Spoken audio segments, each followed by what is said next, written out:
ನಾವು ರಾಯರ ಬೃಂದಾವನವನ್ನ ನೋಡಿದ ಕೂಡಲೇ ಈ ಚಿಂತನೆಯ ಕ್ರಮ ಬೇರೆ ಯಾವ ಬೃಂದಾವನಕ್ಕೂ ಇದ್ದದ್ದನ್ನು ನಾನು ಇದುವರೆಗೂ ನೋಡಿಲ್ಲ. ಇದು ರಾಯರ ಬೃಂದಾವನಕ್ಕೆ ಮಾತ್ರ ಈ ಒಂದು ಚಿಂತನೆಯ ಕ್ರಮವನ್ನ ನಮ್ಮ ಗೋಪಾಲದಾಸರು ಕೊಡ್ತಾ ಇದ್ದಾರೆ. ಏನು?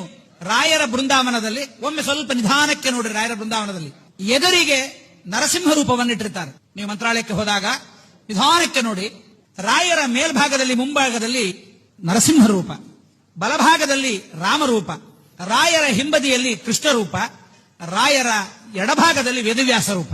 ಇದು 4 ರೂಪಗಳನ್ನ ಅನೂಚಾನವಾಗಿ ಅಲ್ಲಿ ಒಂದೊಂದು ಪ್ರತಿಮೆಗಳನ್ನು ಇಡ್ತಾ ಇದ್ದಾರೆ. ಇದು ಏನೋ ಅರ್ಚಕರು ಮಾಡಿಕೊಂಡು ಬಂದ ಕ್ರಮ ಅಲ್ಲ. ಇದು ಗೋಪಾಲದಾಸರ, ವಿಜಯದಾಸರ ಅನೇಕ ಅಪರೋಕ್ಷ ಜ್ಞಾನಿಗಳ ಚಿಂತನೆಯ ಕ್ರಮ. ಇದನ್ನ ಅನೇಕರು ಮಾಡಿಕೊಂಡು ಬಂದಿದ್ದಾರೆ.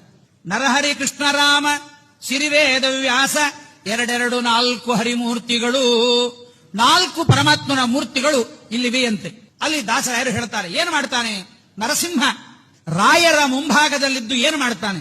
ಪರಮಾತ್ಮ ಒಬ್ಬನೇ ಇಲ್ಲವಂತೆ. ಪರಮಾತ್ಮ ಪರಿವಾರ ಸಹಿತನಾಗಿ ಸಿರಿಸಹಿತನಿಂದು ಪರಮಾತ್ಮ ಲಕ್ಷ್ಮೀದೇವಿಯಿಂದ ಜೊತೆಗೂಡಿಕೊಂಡು ತನ್ನ ಪರಿವಾರ ದೇವತೆಗಳೇನಿದ್ದಾರೆ ಅವರೆಲ್ಲರ ಜೊತೆಗೆ ಕರ್ಕೊಂಡು ಬಂದು ಯಾರ್ಯಾರು ಅಂತ ಮತ್ತೆ ಬಿಡಿಸಿ ಹೇಳ್ತಾರೆ.